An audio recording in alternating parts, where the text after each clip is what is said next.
Welcome back to Yahoo Finance Live. Time now for our Business in Black segment. We're highlighting the Black woman-owned skateboarding company, Proper Gnar.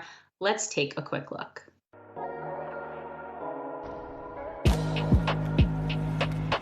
I think that little Black girls should be able to pursue whatever interest that they're into. If they want to skateboard or start skateboarding, they should go ahead and do it. Don't let people discourage you, just go for it.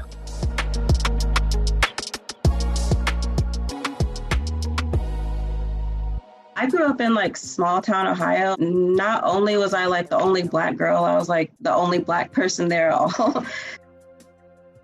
I've been in love with skateboarding since middle school. I first started on a penny board, which was those little plastic boards. Then I moved on to a regular size skateboard, and that was way better. Proper Gnar came into existence about 7 years ago. I was working at this factory and it was horrible. It was hot. I was making windows. It was minimum wage. And I was just I can't do this forever.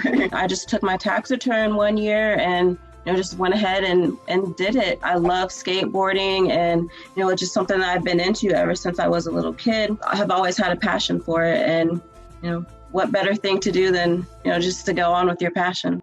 Getting into skateboards, it's a big investment. I designed all the skateboards from Proper Gnar. Every single one I have drawn either on my iPad or, drawn on paper and, scanned it in. Kind of taught myself graphic design. About 6 years ago, I decided I wanted to actually go to school for it. So I went and got my fine art degree and then finished with a graphic design degree. It's really hard for women to break into the industry with, being a professional skateboarder, let alone, being on the sidelines and owning a skateboarding company. Nobody will tell you, who their supplier is because they don't want you to be able to go to the same person. And, a lot of these companies, they get bigger by working with professional skateboarders. I haven't had access to those same professional skateboarders. I'd say the last big challenge that I had would be business knowledge and being able to get funding. I didn't have a big investor. It's been all my money or money that came from sales. Definitely had people that have doubted me along the way. Family members that were kind of shocked when they heard that I was quitting my job to, work in skateboarding. A lot of people online too, I've had people, say Black girls don't skate. You get the occasional person at the skate park that, has something dumb to say about it. But I feel like I've definitely had more supporters than negative people though.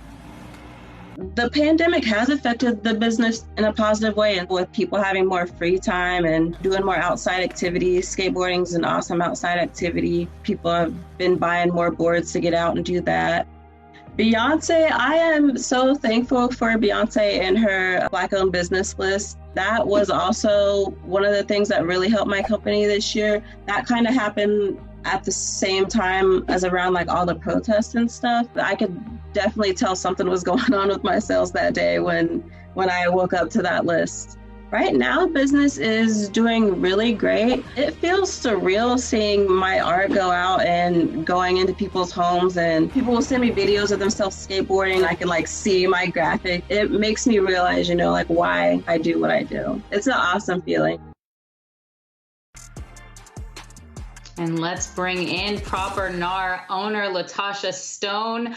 I loved reading about this story because I don't think people give enough, or the Black community enough credit for the depth and breadth that exists. We have Black nerds and Black musicians and also Yes. Black skateboarders. So what was it like, getting into this space, not just as a business owner and not just as a, female business owner, but as a Black business owner trying to break into the skateboarding realm?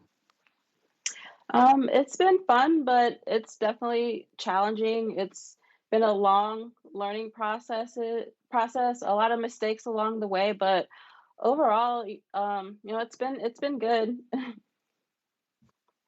Did you feel like when you started this company that a lot of folks were saying, listen, not only do women not skate, but Black women don't skate, and therefore not really take your company as seriously, or want to invest as much into you. I know you talked about in that video, we heard a little bit about some of your struggles really trying to get this business up off the ground.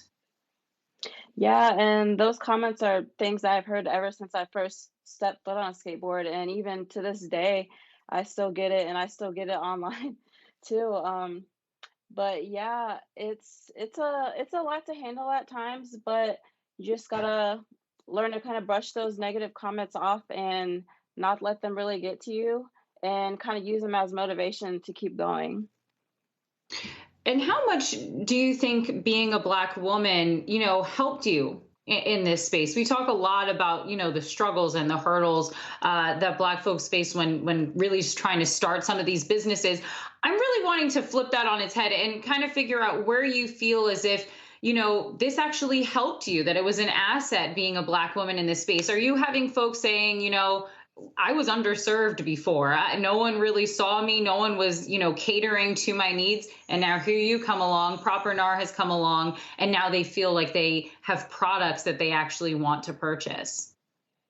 Yes, definitely. I've been hearing that a lot the past year or so, especially from like parents, like, oh, I'm so glad that I found you because now, I can find a product that my Black daughter likes. And like when they look at my videos, that they see something that they can relate to that helps them. And I feel like it's definitely helped a lot more women that look like me get involved in the skateboarding industry.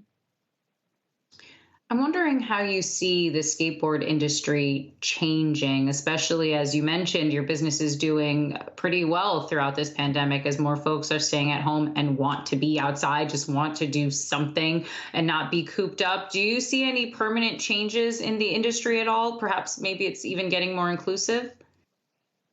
Yeah, I have noticed that it has been a little bit more inclusive here lately. I've seen some of the bigger companies try and like post more people that look different. Maybe I've seen a couple try and add more Black people to their skate teams, so that's good. And I hope it continues. And I hope they're getting the pay that they deserve within the industry. And yeah, I just hope it keeps going. Last question for you here, Latosha. As I had mentioned to you, I was checking out your website and checking out some of your boards, and they do seem to cater a lot more towards girls and to women that are interested in skateboarding. Wondering what kind of interest you've had in men that want to purchase. I'd say most of my sales do go to women, but I do have guys that buy. I get a lot of guys that ask like, "Hey, are these only for women? Like, can guys ride them too?" And the sizes, they fit everyone. You just have to broaden your imagination or your style for when it comes to what you like. But yeah, they definitely can ride them if they want to. All right, Latosha Stone, owner of Proper Gnar, congrats as well for making it onto Queen Bay's list of Black-owned businesses.